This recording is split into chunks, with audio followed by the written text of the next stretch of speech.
Commander Park stood motionless at the viewport of Orbital Command Station Alpha, his weathered face illuminated by the blue glow of Earth below.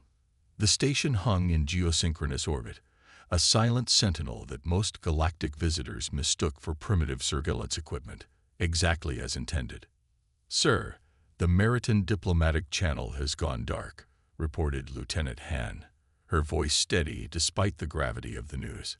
"They've terminated all communication." Park nodded once, unsurprised. For weeks, the Meriton ambassador had grown increasingly dismissive during negotiations. Yesterday, he had actually laughed when Earth's delegation proposed a non-aggression pact. "They think us children playing with toys," Park said quietly.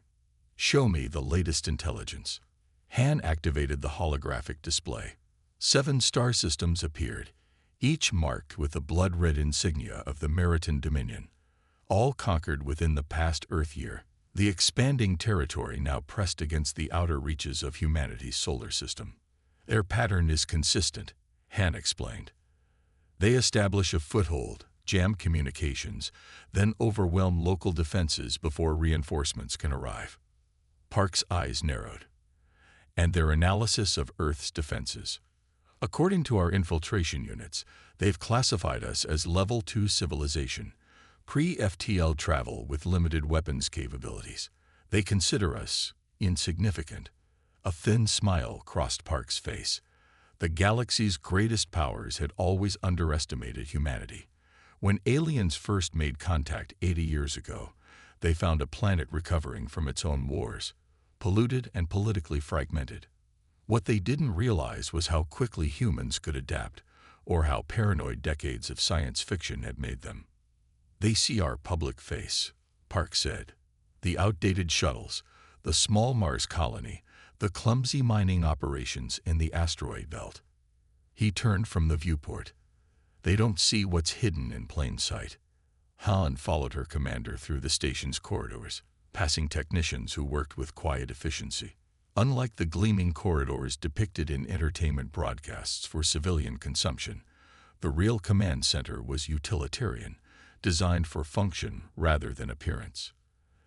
They entered the secure chamber where the United Defense Forces' highest officials had gathered.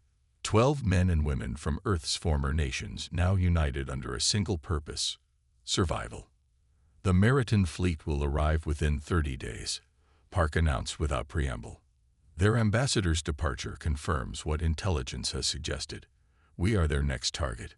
Defense Minister Choi, a compact woman with steel-gray hair, looked up from her tablet. "Then it's time." Park nodded.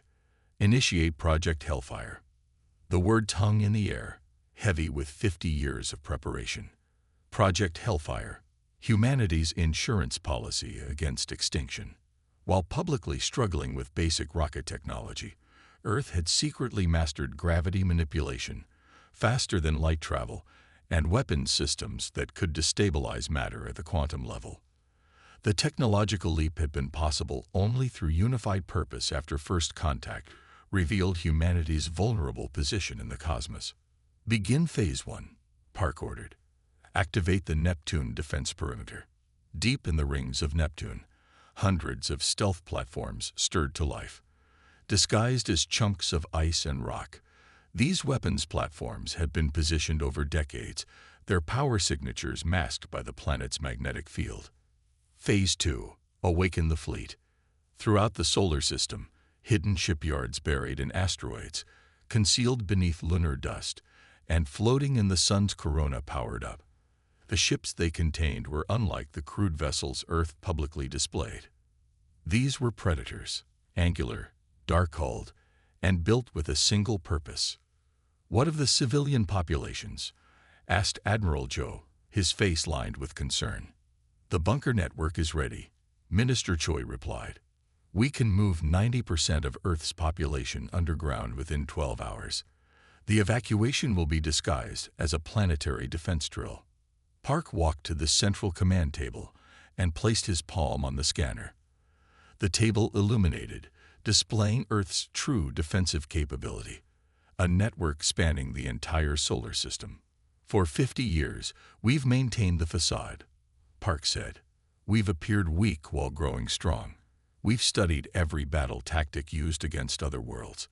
We've prepared for this moment since we learned we weren't alone. The room fell silent as the full scope of humanity's secret military might became visible. Thousands of ships, millions of autonomous combat drones, weapon systems that could tear apart matter at the subatomic level. The Meriton believe they face a primitive species, Park continued. They expect token resistance at best. They have conquered 7 worlds because those worlds fought fairly. We will not make the same mistake. Admiral Joe nodded grimly. The quiet ones. Yes, Park agreed.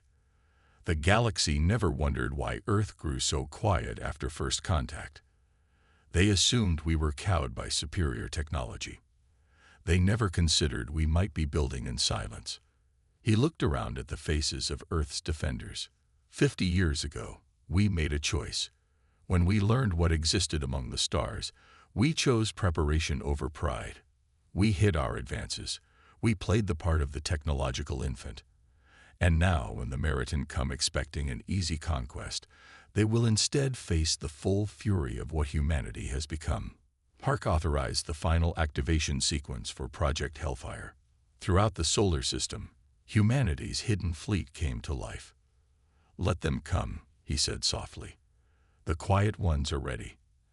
Admiral Tarn stood on the command deck of the Dominion warship Inevitable Victory, watching the holographic display with mild amusement. The massive vessel led a fleet of 50 warships, each bristling with weapons that had brought 7 star systems to their knees. Earth's solar system appeared before him as a simple tactical overlay, a primitive system barely worth the fuel it would take to conquer. Status report, Tarn ordered, his voice carrying the boredom of a predator facing no worthy prey. Fleet formation is optimal, Admiral, responded his second-in-command. All ships report weapons charged and ready.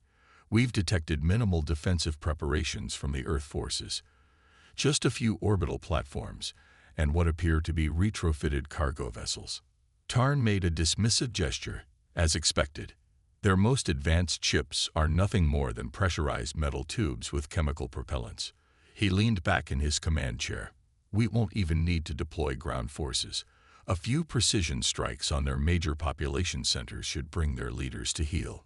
The Meriton fleet moved past Pluto, accelerating toward the inner planets.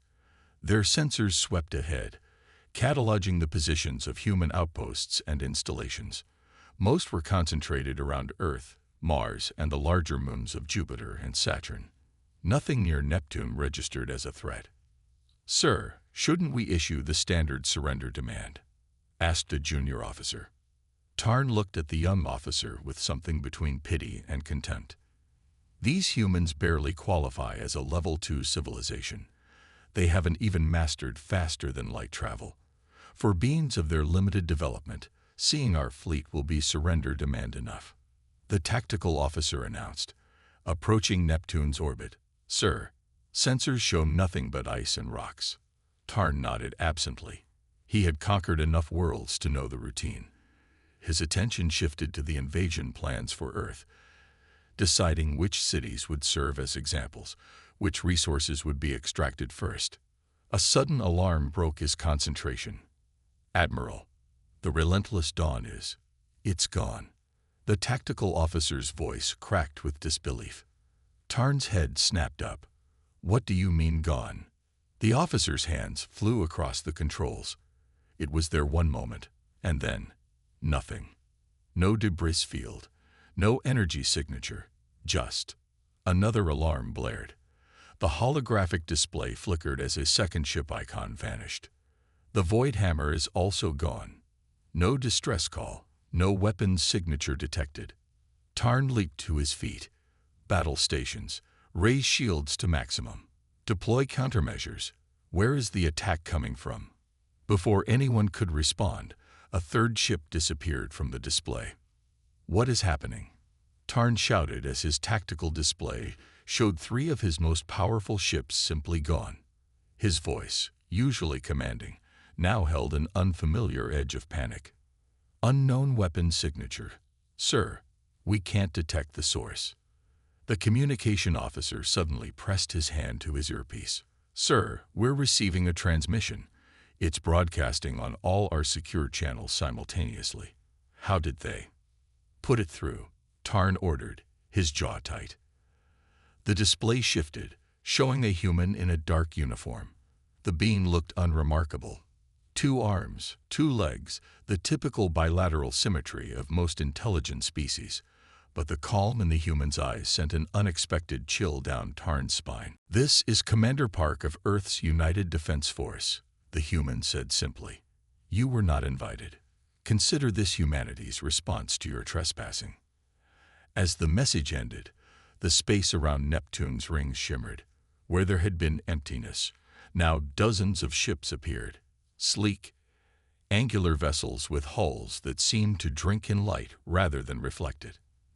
They had been there all along, waiting, perfectly positioned for the ambush.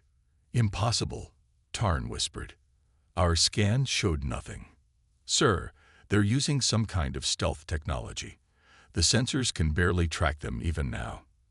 The human ships moved with impossible precision, accelerating at speeds that should have crushed any organic crew inside. Their formation split into 3 attack groups, each targeting different sections of the Meriton fleet. Return fire, Tarn ordered. All ships, concentrate fire on the largest Earth vessel.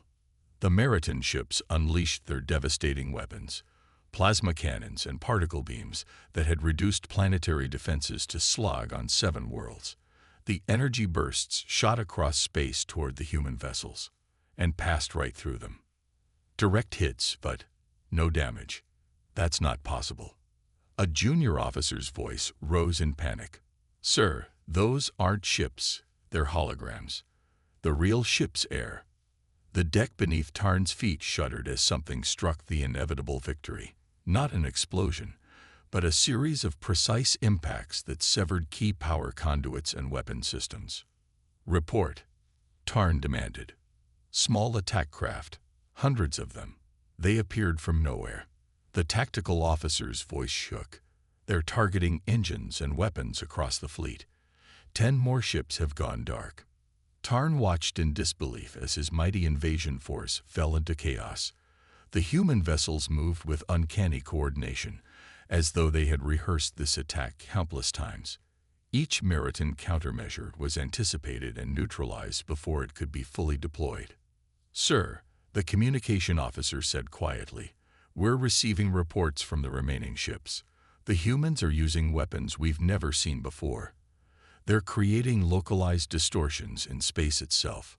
On the display, another Meriton dreadnought folded in on itself, compressed from a kilometer-long warship to a point of light that winked out of existence.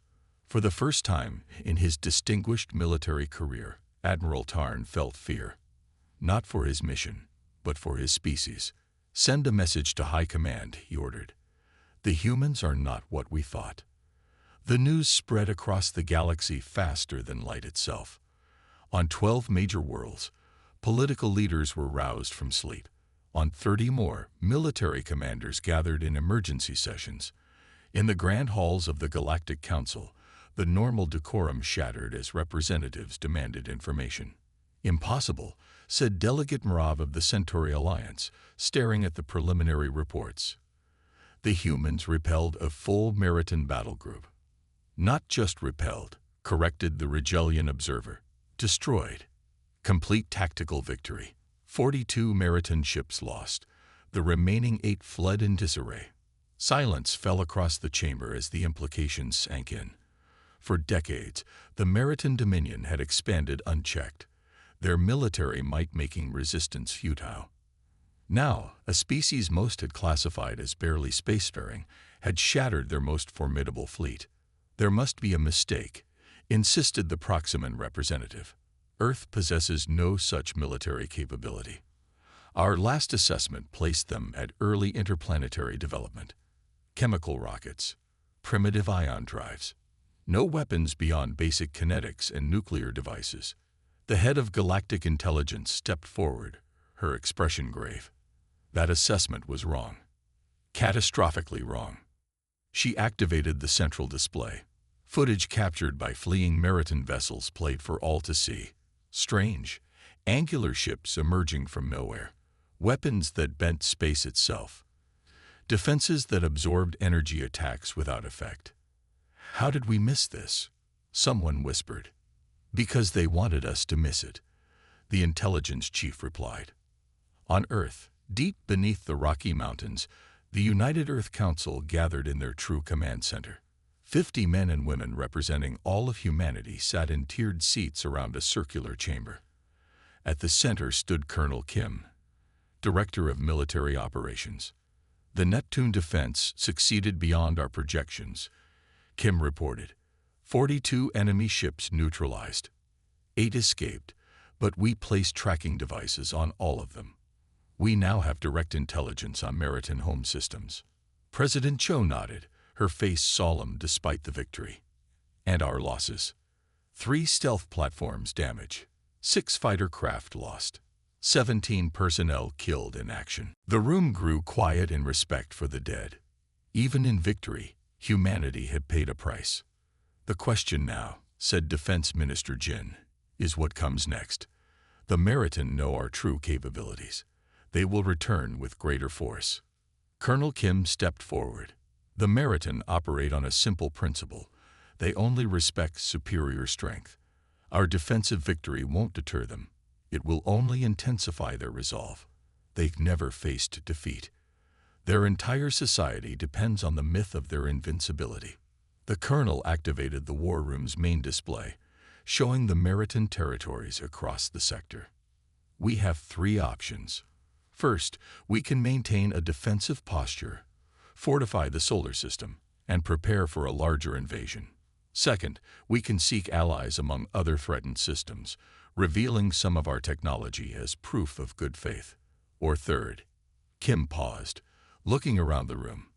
We take the fight to them. Murmurs filled the chamber. For 50 years, humanity had hidden and prepared in silence. The thought of taking offensive action, of revealing their full strength to the galaxy, represented a fundamental shift in strategy. President Cho raised her hand for silence. Colonel, what do you recommend? Option 3. The Meriton will never stop until they are convinced that attacking Earth means their own destruction. We have the technology and tactical advantage now, but we may not always. We should use it while we have it. Minister Jin frowned. You're suggesting a preemptive strike.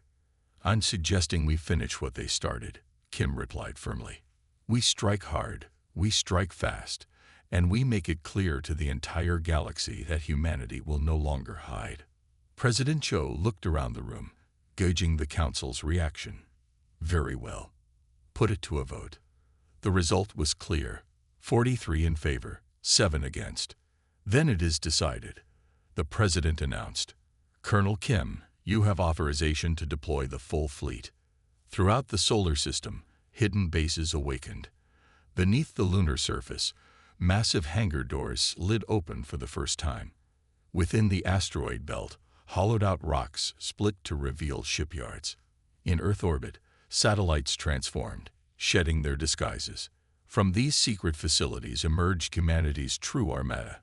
Over 300 vessels of various classes, strike cruisers, stealth corvettes, carrier ships housing thousands of autonomous fighter craft. Technologies developed in secret, tested in darkness, now emerging into the light. On the bridge of the flagship Vindication, Colonel Kim watched as the fleet assembled. Ships that could bend gravity to their will. Weapons that could unravel the atomic structure of their targets. Defenses that existed partly in other dimensions, making them nearly invulnerable to conventional attacks. Status report, Kim ordered. All ships reporting ready, Colonel. Quantum displacement drives charged and synchronized. Weapons systems green across the board. Kim nodded, feeling the weight of history on her shoulders.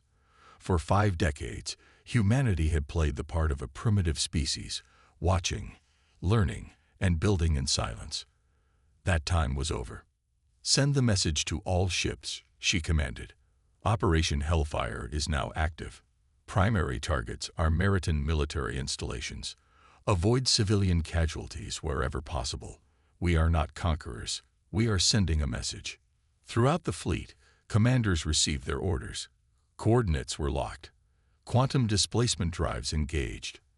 In an instant, 300 ships vanished from the solar system, bound for Meriton space. Earth had hidden long enough. Now, the galaxy would learn what humanity was truly capable of. Admiral Tarn limped through the Meriton High Command bunker on Proxima Centauri IV, his once pristine uniform now torn and stained. 3 days ago, he had commanded the mightiest battle fleet in the sector. Now, he commanded nothing. They hit all 7 systems simultaneously, he reported to the grim-faced High Council members. No warning. They simply appeared, inside our defensive perimeters, past our sensor nets.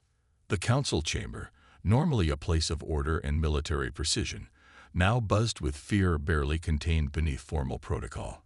The holographic displays showed the same story across all Meriton-controlled worlds.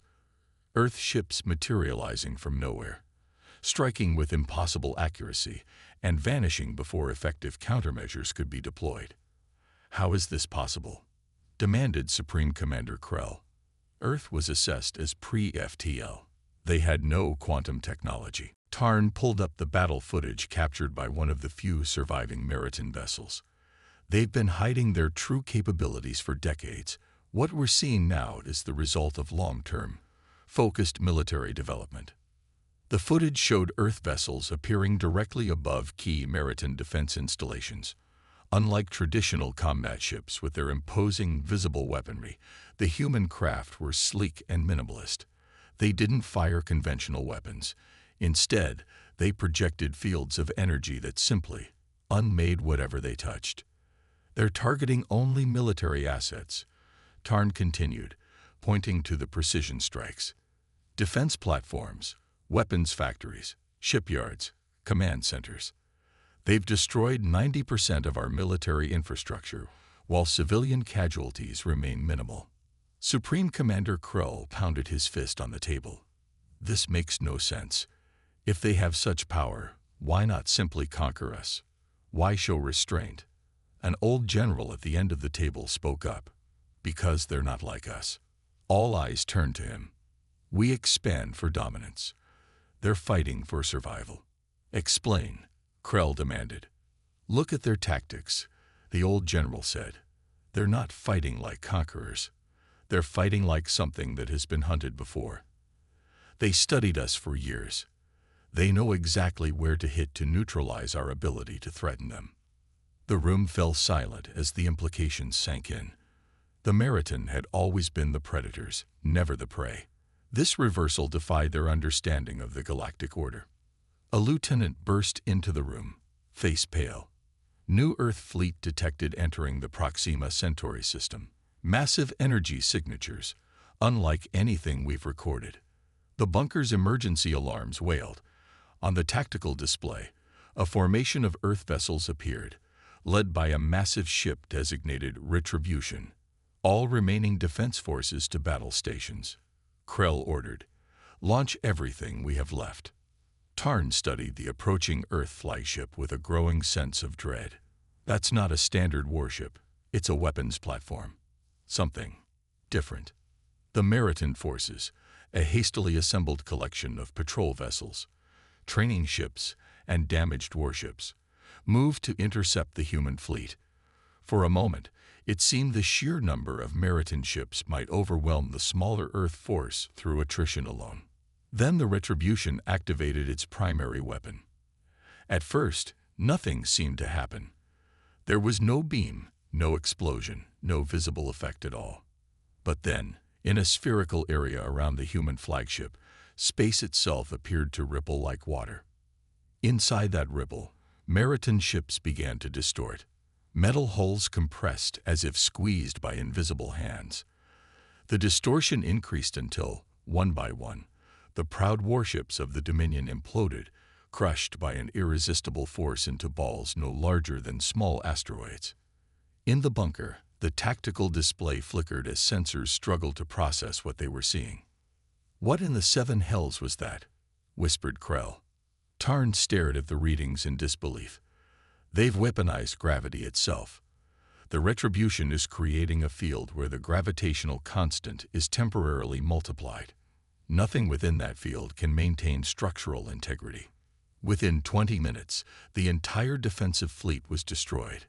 Not a single Earth vessel was lost. The communications officer looked up from his console, his face ashen. "Admiral, we're receiving a transmission from the human vessel. Text only. It reads, 'This demonstration represents 1/10 of Project Hellfire's capability. We have remained merciful. Further aggression will result in the deployment of the weapon at full capacity. You have 1 hour to transmit surrender protocols on all frequencies.'" Supreme Commander Krell slumped in his chair. 1/10, he repeated hollowly. Tarn nodded slowly, understanding dawning in his eyes. They could have done this from the beginning. They could have crushed our homeworld. This entire campaign. The precision strikes, the targeted attacks. It wasn't just strategy. It was restraint. "Why?" asked Krell. "Why show mercy when they clearly have the power to destroy us completely?" "Because they're not like us," Tarn repeated the old general's words. "They don't want conquest. They want to be left alone." As the council debated their limited options, Tarn moved to a private terminal and reviewed the classified archives. Reports from other conquered worlds. Ancient legends about species that had vanished millennia ago. He found a pattern. Stories of quiet species that, when finally provoked beyond endurance, unleashed technologies so terrible that even the records of them were mostly purged. The Admiral made his decision. He opened a channel to the Earth flagship. "This is Admiral Tarn of the Meriton Dominion," he began. "I wish to discuss terms of surrender." The great hall of the Galactic Council fell silent as Commander Park walked toward the speaking platform. Representatives from 200 species watched his measured steps, some with fear, some with respect, all with wonder. 3 weeks had passed since the Meriton Dominion surrendered. 3 weeks since the most feared military power in the sector had been brought to its knees by a species most had dismissed as primitive. The chamber, with its soaring crystal dome and ancient stone pillars, had seen many historic moments. This would be remembered above all others. Park wore a simple black uniform with no medals or decorations. He carried no weapons. He needed none. The power he represented spoke for itself.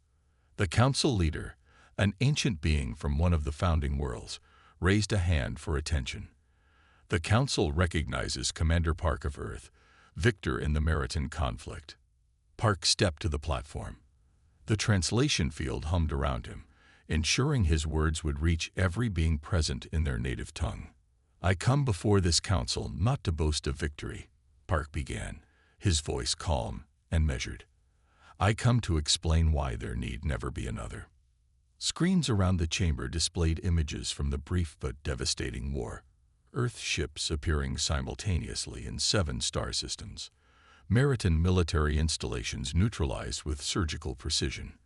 The infamous Battle of Proxima Centauri, where an entire defense fleet was reduced to compressed matter. For 50 years, humanity hid its true nature from the galaxy. Park continued. "We watched, we learned. We saw how the strong preyed upon the weak. We saw how appeals to justice and mercy fell on deaf ears. We understood that in this galaxy, only strength commands respect." Murmurs spread through the chamber. Many representatives shifted uncomfortably, recognizing the truth in his words. "So we built our strength in silence. We developed technologies that you believed were centuries beyond our reach.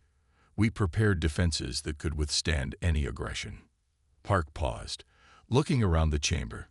His eyes met those of the Meriton representative, who had once been Admiral Tarn. "When the Meriton threatened our world, we responded not out of hatred or desire for conquest. We responded because we had to. Humanity sought no conflict. We asked only to be left in peace. Remember what happened when that peace was threatened.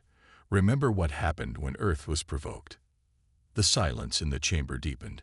Many present had seen the classified reports, The weapon deployed at Proxima Centauri had altered the gravitational constant within a localized field. The implications were staggering.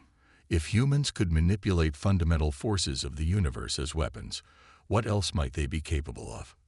I am authorized to inform this council that Earth wishes to establish formal diplomatic relations with all peaceful worlds. We will share some of our technological advances, medical, agricultural, environmental, with those who demonstrate genuine commitment to cooperative existence. Several representatives leaned forward eagerly.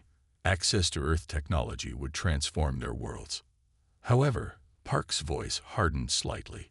We will maintain our military advantage. The weapons used against the Meriton represent only a fraction of Earth's defensive capabilities. No one present doubted his words. Rumors had already spread across the galaxy. Whispers of other weapons Earth had developed but not deployed. Planet killers, star extinguishers, devices that could sever the fabric of reality itself. Whether these weapons truly existed became irrelevant. The mere possibility was enough. Earth demands only one thing from this council and the civilizations it represents: recognition of our sovereignty and our right to exist unmolested. We have no interest in conquest. We have no desire for empire. We ask only to be left in peace. The council leader rose slowly. The council acknowledges Earth's position. We welcome your world's official entry into galactic affairs. The ancient being hesitated. May I ask one question, Commander? Park nodded. Why reveal yourselves now? If secrecy protected you for so long, why abandon it? Park's expression remained neutral, but something flickered in his eyes. Because hiding is a temporary solution. Because eventually, someone would have discovered our deception. We chose to reveal ourselves on our terms, not someone else's. As Commander Park left the chamber, representatives rushed to their communication devices. Within hours, diplomatic missions to Earth tripled. Trade delegations were hastily assembled. Military alliances were proposed. In a quiet corner of the council chamber, a historian recorded the day's events with a simple notation. Today marks the emergence of humanity as a galactic power, not through conquest or colonization, but through the most effective demonstration of defensive capability in recorded history. Across the stars, worlds that had never given Earth a second thought now studied everything known about the blue planet and its inhabitants. They analyzed human history, human conflicts, human resilience. They found a species that had nearly destroyed itself multiple times yet always survived. A species that learned from each disaster and grew stronger. In strategic command centers throughout the galaxy, military leaders reviewed the limited footage of Earth weapons with growing unease. The technology displayed defied conventional understanding. The precision demonstrated suggested capabilities far beyond what had been shown. No one had feared Earth before. Now, no one dared not to fear it. And in orbit around Earth, hidden from all but the most sensitive detection equipment, the true extent of humanity's defenses waited, silent, vigilant, and hoping never to be needed again. The mighty Galactic Council chamber buzzed with nervous energy. 200 alien representatives shifted in their seats as Commander Park walked to the center. His steps were slow and deliberate. He wore a plain black uniform with no fancy badges. After all, Earth needed no symbols to prove its power now. Just 3 weeks had passed since the Meriton Dominion surrendered. The war had been shockingly brief. The Meriton, who had conquered 7 star systems with ease, had fallen to Earth in less than a month. Park stood silently for a moment, looking at the gathered aliens. Some were tall and insect-like. Others resembled floating clouds of gas. All watched him with the same expression, fear mixed with respect. I thank the Council for allowing me to speak today, Park began. His voice was calm and clear. Earth did not seek this conflict. We did not desire to reveal ourselves in this manner. But when threatened, we responded. The giant screens around the chamber showed images from the war. Earth ships appearing from nowhere above Meriton military bases, weapons that bent gravity itself, entire fleets reduced to crushed metal. For 50 years, Humanity hid its true nature, Park continued. We watched how this galaxy operates. We saw powerful worlds conquer weaker ones. We saw appeals for peace ignored. We learned that only strength earns respect. Many representatives looked down, unable to deny this truth. So we built our strength in secret. We developed technologies you thought were beyond us. We prepared defenses that could withstand any attack. Park turned slowly, making eye contact with various council members. When the Meriton threatened our world, we responded not from hatred or desire for conquest. We responded because we had to. His voice grew stronger. Humanity sought no conflict. We asked only to be left in peace. Remember what happened when that peace was threatened. Remember what happened when Earth was provoked. A heavy silence filled the chamber. The classified reports had spread widely among galactic powers. Earth had weapons that could alter the basic forces of the universe. If humans could weaponize gravity, what else might they control? Earth now wishes to establish proper diplomatic relations with all peaceful worlds, Park said. We will share certain technologies, medical advances, food production methods, environmental systems, with those who showed true commitment to cooperation. Several representatives perked up at this. Access to Earth technology would transform their worlds. However, Park's tone hardened. We will keep our military advantage. The weapons used against the Meriton represent only a small fraction of Earth's defensive capabilities. No one doubted him. Rumors had spread quickly across the galaxy. Whispers of other Earth weapons that remained unused. Devices that could destroy planets or extinguish stars. Whether these weapons truly existed didn't matter anymore. The mere possibility was enough. Earth asks just one thing from this council: respect for our right to exist in peace. We have no interest in building an empire. We have no desire to rule others. We ask only to be left alone. The ancient council leader rose slowly from his seat. The council acknowledges Earth's position. We welcome your world's official entry into galactic affairs. The leader paused. May I ask one question, Commander? Park nodded. Why reveal yourselves now? If hiding protected you for so long, why stop? Something flickered in Park's eyes. Because hiding only works for so long. Eventually, someone would have discovered our secret. We chose to reveal ourselves on our terms, not someone else's. As Park left the chamber, representatives rushed to their communication devices. Within hours, requests for diplomatic meetings with Earth tripled. Trade delegations prepared to visit the once-ignored planet. Military alliances were hastily proposed. In a quiet corner, a galactic historian recorded, "Today marks the emergence of humanity as a major power, not through conquest, but through the most impressive show of defensive capability ever witnessed." Across the stars, worlds that had never given Earth a second thought now studied everything about the blue planet and its people. They analyzed human history, human wars, human survival. They found a species that had nearly destroyed itself several times, but always endured. A species that learned from each disaster and grew stronger. In military command centers throughout the galaxy, alien generals reviewed the limited video of Earth's weapons with growing unease. The technology shown defied understanding. The precision suggested capabilities far beyond what had been demonstrated. No one had feared Earth before. Now, no one dared not to fear it. And in orbit around Earth, hidden from all but the most sensitive scanners, humanity's true defenses waited, silent, watchful, and hoping never to be needed again.